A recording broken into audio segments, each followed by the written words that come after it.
하느님, 당신 자애에 따라 저를 불쌍히 여기소서. 당신의 크신 자비에 따라 저의 죄악을 지워주소서.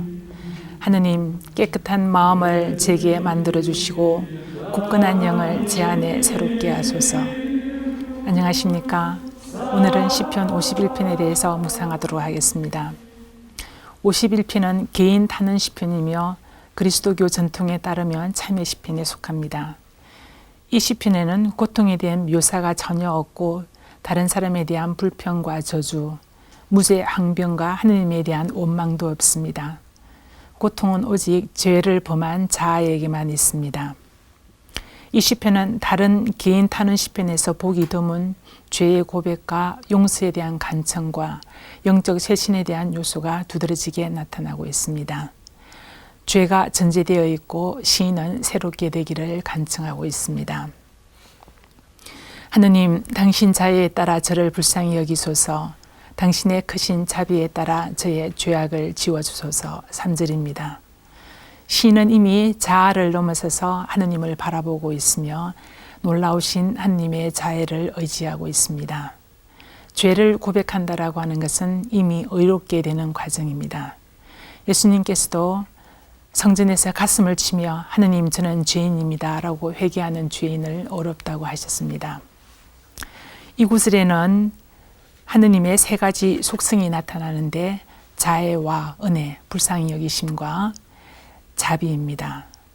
자애는 성경에서 친척과 사랑하는 사람들 사이에 있는 충실함과 연대감입니다. 그리고 은혜는 윗사람이 아랫사람에게 베푸는 호의를 뜻합니다. 그리고 자비는 자궁의 복수 형태인데 이 단어는 기본적으로 어머니가 자기의 태 안에 있는 아기를 향하는 강렬한 사랑과 애련함을 뜻합니다. 하느님께서는 당신 백성에게 가지신 마음이 바로 이 자비입니다. 그래서 하느님의 자비로 마음이라고 하는 것은 이 어머니와 같은 마음이라고 할 수가 있겠습니다. 시인은 6절에서 오로지 주님께 잘못을 저질렀다라고 하는데 이것은 오해의 가능성이 있습니다. 왜냐하면 하느님께만 죄를 짓고 사람에게는 피해를 주지 않는 것처럼 느껴지기 때문입니다. 그러나 구약에서는 다른 이에게 피해를 주지 않는 죄란 없습니다. 죄를 숨기거나 모르고 지을 수는 있지만은 다른 사람에게 영향을 끼치지 않고 오로지 개인에게 국한된 죄는 존재하지 않습니다.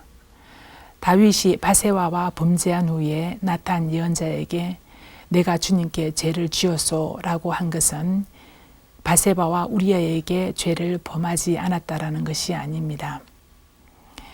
바로 자기의 간음과 살인이 주님께 대한 죄라는 것입니다. 주님께 죄를 지었다라고 하는 것은 히브리식 표현 방법입니다. 사람에게 지은 죄는 하느님께 지은 죄입니다. 그렇기 때문에 이웃과 공동체에 대한 죄는 하느님께 대한 죄로 보아야 하는 것입니다.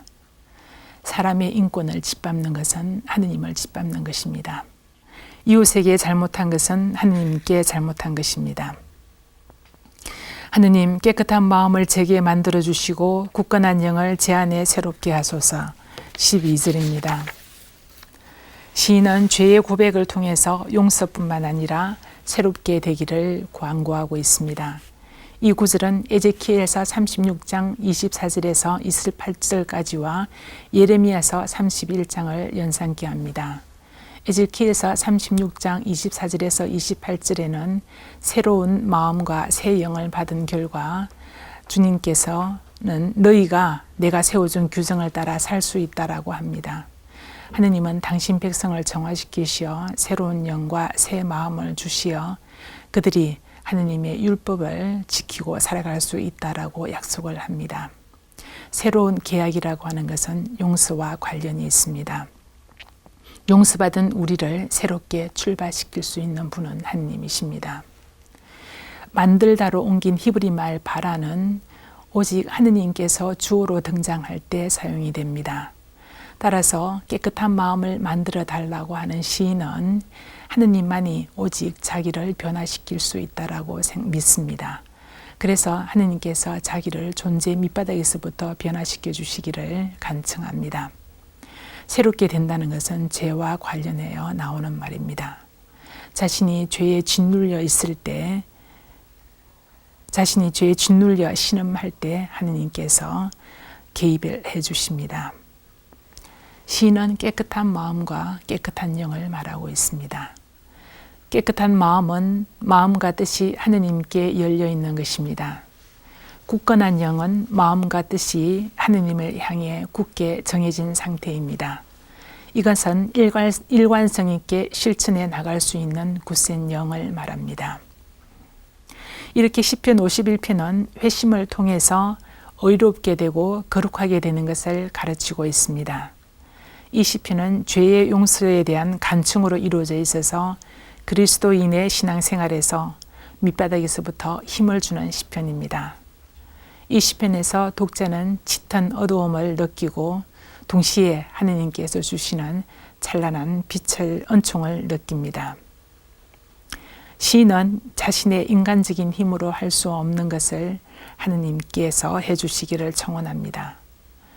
자율의식이 강한 현대인들에게는 용서를 청한다는 것이 무척 어렵습니다. 그러나 어렵지만 죄를 자인하고 용서를 청하는 것이 그리스도인의 근본 자세입니다.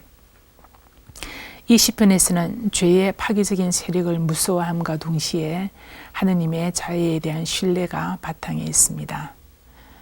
죄의 벌을 생각하는 것보다 하느님의 자비를 더 신뢰합니다. 시인은 절망적인 상황에서 새 창조를 바라고 있습니다. 그것은 하느님께서 해주셔야 하는 것입니다. 하느님, 깨끗한 마음을 제게 만들어 주시고 굳건한 영을 제 안에 새롭게 하소서. 감사합니다.